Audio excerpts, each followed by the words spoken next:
नमस्कार मित्रों, स्वागत है आप सभी का हिंदी की पाठशाला पर। हम समास के अंतर्गत आज कर्मधारय समास के बारे में पढ़ने जा रहे हैं। पूर्व में हमने द्वंद्व, द्विगु और तत्पुरुष समास के सभी प्रकारों को देखा है। इसके वीडियो आप चैनल पर विजिट करके देख सकते हैं। आज यहाँ हम कर्मधारय तत्पुरुष समास के बारे में जानेंगे। ये है एक तत्पुरुष समास का ही भेद माना जाता है, परंतु हम इसे अलग से यहाँ पढ़ेंगे। कर्मधारय समास। कर्मधारय समास पढ़ने से पहले हम दो शब्दों को यहाँ समझ लेते हैं। वैसे आप जानते होंगे, लेकिन हम विशेषण और विशेष्य,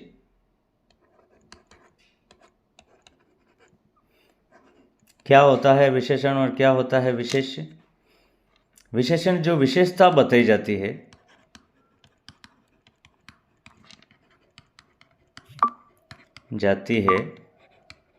और विशेष्य जिसकी विशेषता बताई जाती है।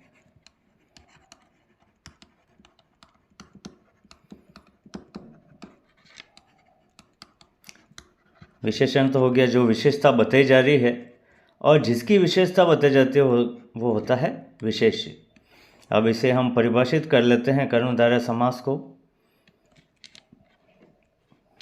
जिसका पहला पद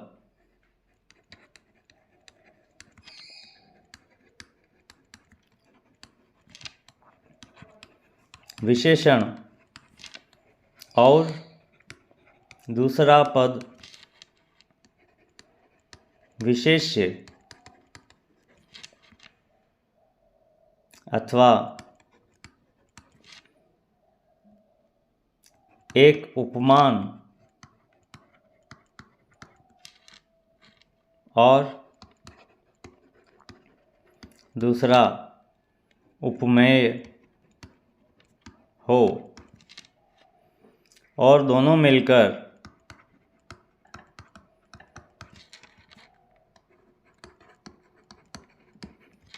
एक इकाई बनते हों, तो वह कर्मधारय समास कहलाता है। यहाँ एक दो शब्द और अलग आए हैं, उनको भी हम समझ लेते हैं। उपमेय और उपमान।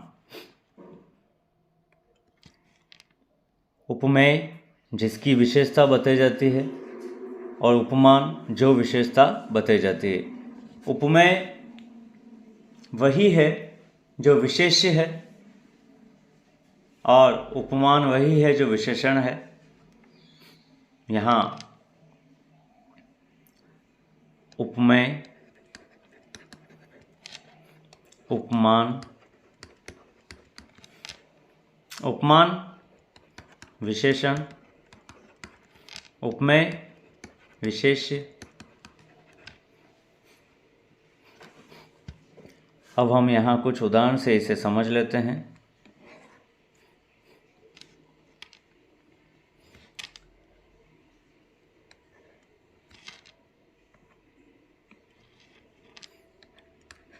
नीलकमल।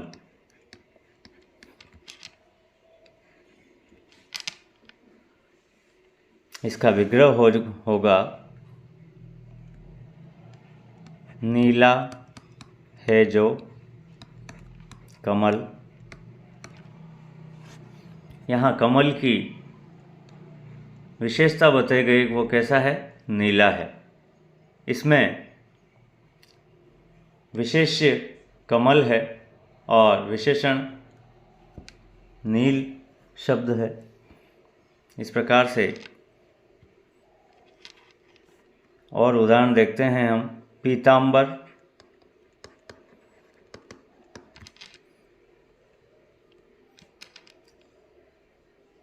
पीत है जो अंबर, अंबर कहते हैं वस्त्र को, अंबर की वस्त्र की विशेषता बताई गई कि वो कैसा है, पीला है। जहाँ विशेषण विशेष्य का भाव हो, उपमान उपमेय का भाव हो, वहाँ कर्मधारय समास होता है। अन्य उदाहरण से हम समझते हैं, सज्जन सत है जो जन,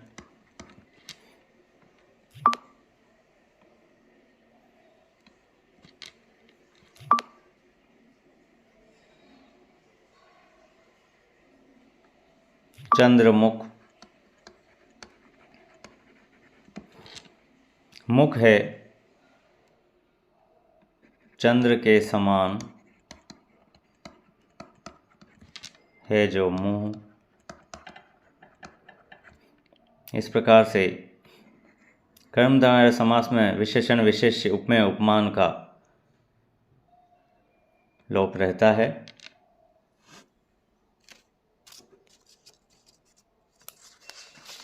कर्मधारय समास के बाद अब हम अव्ययी भाव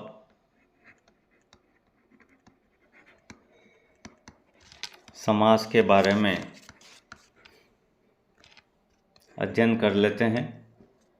अव्ययी भाव, इसके शब्द से स्पष्ट है कि जहाँ व्यय न हो ऐसे शब्द लगें वो अव्ययी भाव समास के उदाहरण होते हैं।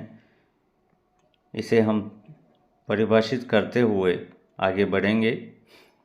जिस समास में पहला पद प्रधान होता है, जिस समास में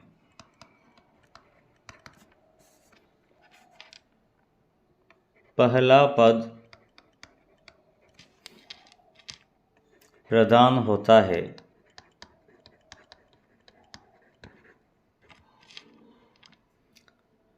तथा समस्त पद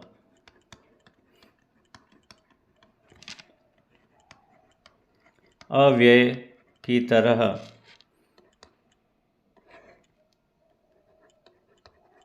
काम करता है,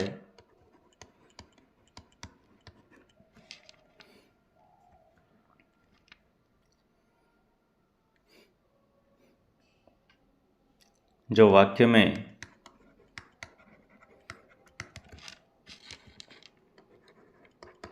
क्रिया विशेषण का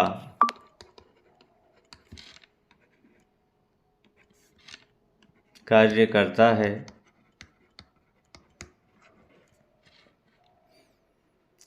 बहुधा द्विउक्त शब्द, बहुधा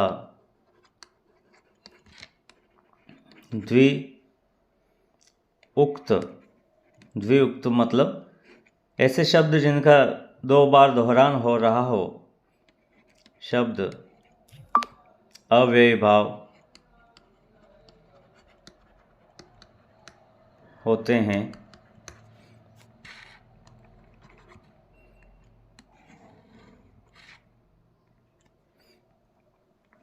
सिंपल सी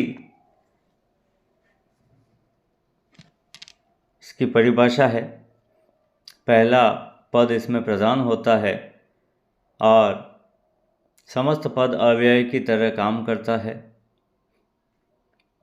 अधिकतर द्विउक्त शब्द जो हैं या उपसर्ग युक्त शब्द हैं वे सारे ही अव्ययी भाव समास के अंतर्गत आते हैं। उदाहरण, आमरण, विग्रह होगा मरण पर्यंत, यहाँ आ जुड़ा है। आ समुद्र, समुद्र पर्यंत।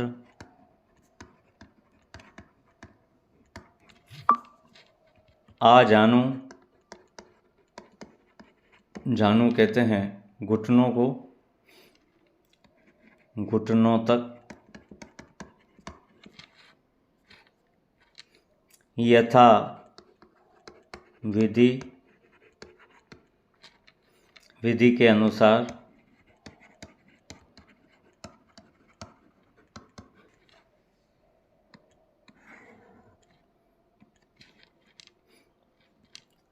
हाथों हाथ, ये द्विरुक्त शब्द है। हाथों हाथ, हाथ ही हाथ में,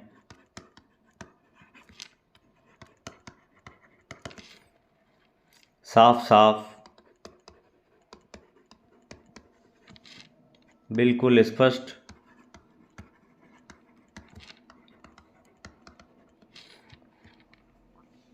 इस प्रकार से जैसे प्रतिदिन,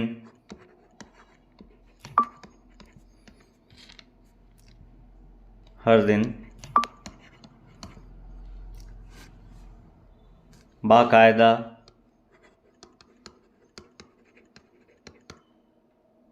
उपसर्ग है बा। अधिकतर उपसर्ग लगे हुए शब्द या द्विरुक्त शब्द अव्ययीभाव समास के अंतर्गत आते हैं। इस बात को आप कंठस्थ कर लें। कायदे के अनुसार, और भी आप इसके उदाहरणों का अभ्यास कर सकते हैं। आगे चलते हुए हम अगले समास की तरफ बढ़ते हैं। अगला समास हम यहाँ पढ़ेंगे बहुव्रीहि समास।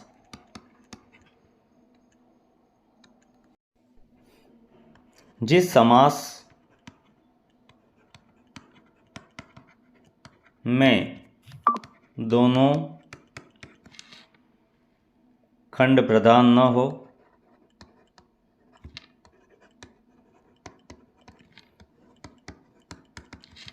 और समस्त पद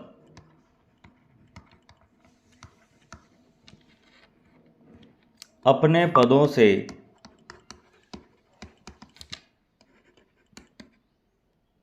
भिन्न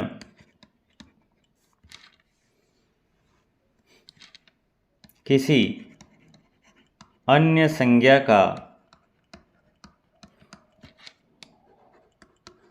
बोध करवाता है, उसे बहुव्रीहि समास कहते हैं।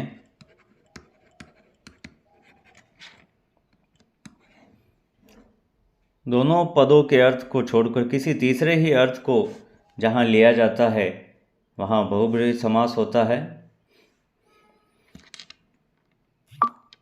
यहाँ मैं एक उदाहरण से आपको समझा देता हूँ। देव राज, इस शब्द में यदि इसके हम टुकड़े करें तो दो शब्द हमारे सामने आता है, देव और राज। लेकिन यहाँ न तो इसका अर्थ लिया जा रहा है न इसका अर्थ लिया जा रहा है। देवराज का एक तीसरा ही अर्थ होता है, वो प्रयुक्त होता है इंद्र के लिए। तो दोनों शाब्दिक अर्थ को छोड़कर किसी तीसरे अर्थ को लिया जाता है, वहाँ बहुव्रीहि समास है। हम और उदाहरण से इसे स्पष्ट करते हैं। घनश्याम जो शब्द है, दो शब्द हैं, घन और श्याम। घन मतलब घना या काला, घना, और श्याम का मतलब काला। बादल घन और श्याम का मतलब काला।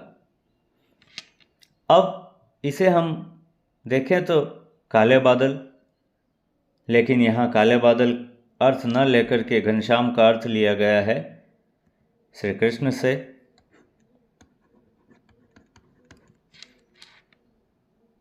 इसी प्रकार गिरिधर,